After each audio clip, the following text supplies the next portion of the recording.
Hi friends, welcome to Roja's cooking. இன்றைக்கி நம்ம சேனலில் சூப்பராக டேஸ்டான தூதுவளை ரசம் வாங்க எப்படி செய்கிறதுன்னு பார்க்கலாம். அதுக்கு முன்னாடி நீங்கள் என்ன நம்ம சேனலை சப்ஸ்கிரைப் பண்ணலன்னா மறக்காமல் போய் சப்ஸ்கிரைப் பண்ணிவிட்டு அப்படியே பக்கத்தில் இருக்கிற பெல் பட்டனையும் கிளிக் பண்ணிடுங்க. அப்போ தான் நான் போடுற வீடியோஸ் எல்லாம் உங்களுக்கு ஒன்று கொண்டே நோட்டிஃபிகேஷனாக வந்து சேரும்.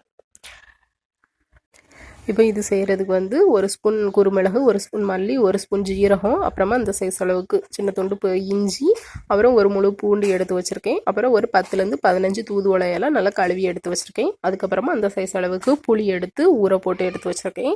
அப்புறம் ஒரு 5 தக்காளி எடுத்து நல்லா வேக வச்சு வச்சுருக்கேன். இனி இது ஆறுனதுக்கப்புறம் தோலை உரிச்சிட்டு நம்ம இதை வந்து மசிச்சு எடுத்துக்கலாம்.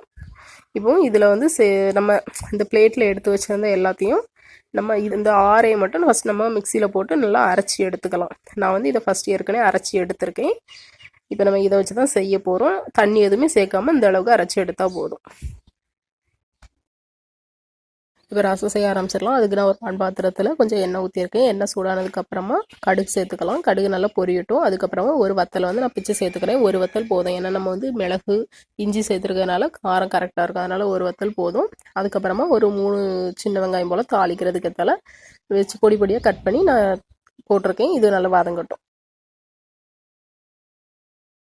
இப்போ வெங்காயம் நல்லா வதங்கினதுக்கு அப்புறமா இதில் வந்து கொஞ்சம் கருவேப்பிலை சேர்த்துக்கிறேன். கருவேப்பிலை நல்லா பொரியட்டும். அதுக்கப்புறமா கொஞ்சமாக நம்ம வந்து காய்த்தூள் சேர்த்துக்கலாம். இதில்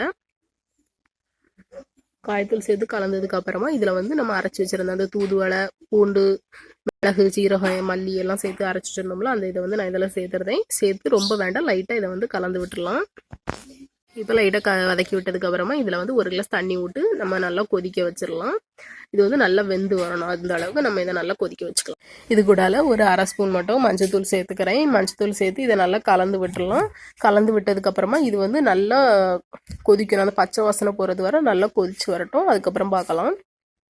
இது லைட்டாக கொதிக்க ஆரம்பிச்சதுக்கப்புறமா இதில் வந்து நம்ம எடுத்து வச்சுருந்த புளி தண்ணியாக சேர்த்துக்கலாம்.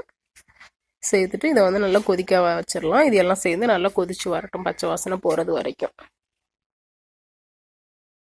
இப்போ பச்சை வாசனை போகிறது வரைக்கும் நல்லா கொதிச்சு வந்தாச்சு. இதில் வந்து நம்ம எடுத்து வேக வச்சு வச்சுருந்த அந்த தக்காளி அதை வந்து நல்லா மசிச்சு நான் அதையும் இதில் சேர்த்துறதேன். சேர்த்து இதை நல்லா கலந்து விட்டுடலாம். கலந்து விட்டுட்டு இதுக்கு தேவையான அளவுக்கு தண்ணி சேர்த்துக்கலாம்.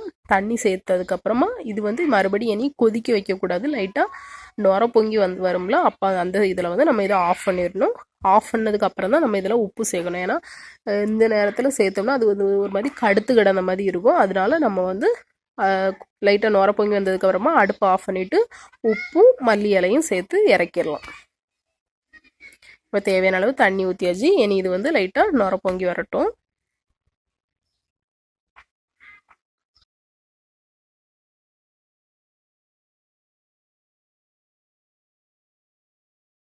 இது வந்து நல்லா நுர பொங்கி வந்துட்டு நான் இதை வந்து நல்லா கலந்து விட்டுட்டேன். இது வந்து நல்லா சூடாகணும். அதுக்கப்புறமா நம்ம இப்போ வந்து இந்த அடுப்பை ஆஃப் பண்ணிடலாம்.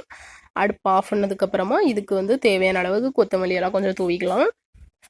அதுக்கப்புறமா ரசத்துக்கு தேவையான அளவுக்கு உப்பு சேர்த்துக்கலாம். உப்பு வந்து இப்போ தான் சேர்க்கணும்.